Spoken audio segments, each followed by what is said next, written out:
இந்த காடேஸ்வர தங்கராசு மட்டும் இல்லங்க, பாஜக சார்பா நிற்கக்கூடிய அத்துணை பேரையும் நாம் தோற்கடிக்க வேண்டும். பிரிட்டிஷ் ஆட்சி காலத்திலும் சரி, அதன் பிறகு வந்த ராஜாஜி, காமராசர், அறிஞர் அண்ணா, கலைஞர், எம்ஜிஆர், ஜெயலலிதா இவங்க ஆட்சி காலங்களிலும் சரி, இப்படி பல நூறு வருஷங்களாக திருப்பரங்குன்றத்துல மலைக்கு மேல இருக்கக்கூடிய கோவிலுக்கு முன்னாடி இருக்கக்கூடிய தீபக்கல்ல தீபம் ஏத்துறதான் வழக்கம். ஆனா இந்த இந்து முன்னணி RSS கும்பல், பாஜக கும்பல் வந்து அயோத்தி மாதிரி தமிழ்நாட்டில் ஒரு பெரிய மத கலவரத்தை உருவாக்கணும், அதன் மூலமாக அரசியல் ஆதாயத்தை தேடிக்கிற நோக்கத்தோட என்ன செஞ்சாங்கன்னா, கோவிலுக்கு அதாவது கோவிலுக்கு முன்னாடி எல்லாம் வந்து தீபம் ஏற்றக்கூடாதுங்க, அது எங்களோட வந்து உரிமை கிடையாதுங்க.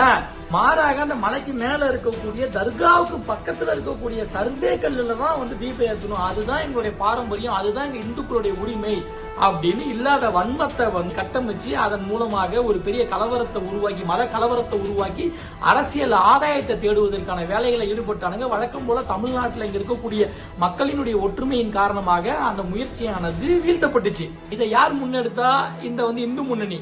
இந்த இந்து முன்னணி இயக்கத்தினுடைய மாநில தலைவராக யார் இருக்காரு அப்படின்னா காடேஸ்வர சுப்பிரமணியம். அந்த ஆள் வந்து கட்ட பஞ்சாயத்து பண்றதா வேலைங்கிறது எல்லாத்துக்குமே தெரியும். இந்த இந்து முன்னணிக்காரங்களுக்கு வந்து சாமியை வச்சு பிரச்சனை பண்ணணும், இல்ல விநாயகர் சதுர்த்தி ஊர்வலத்தை வச்சு வசூல போடணும், இல்ல பிரச்சனையை பண்ணணும், சாமியை வச்சு வசூல போடணும், இப்படியான வேலைகள்ல தான் வந்து பாத்துட்டு இருப்பானுங்க. கேட்டாக்க இந்துக்களுக்காக போராட, வாதாட, பரிந்து பேசன்னு சொல்லிட்டு டயலாக் அடிப்பானுங்க.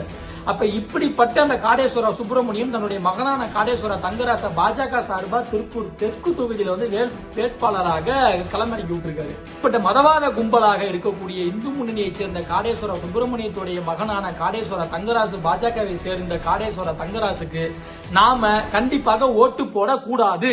அப்படி ஓட்டு போட்டோம்னா திருப்பரங்குன்றத்துல எப்படி ஒரு கலவரத்தை தூண்ட நினைச்சானுங்களோ அதுபோல திருப்பூர்ல தினமும் ஒரு விதமான மதம் சார்ந்த பிரச்சனைகளை, கலவரங்களை தூண்டுவதற்கான வேலைகளை கண்டிப்பா பாப்பானுங்க.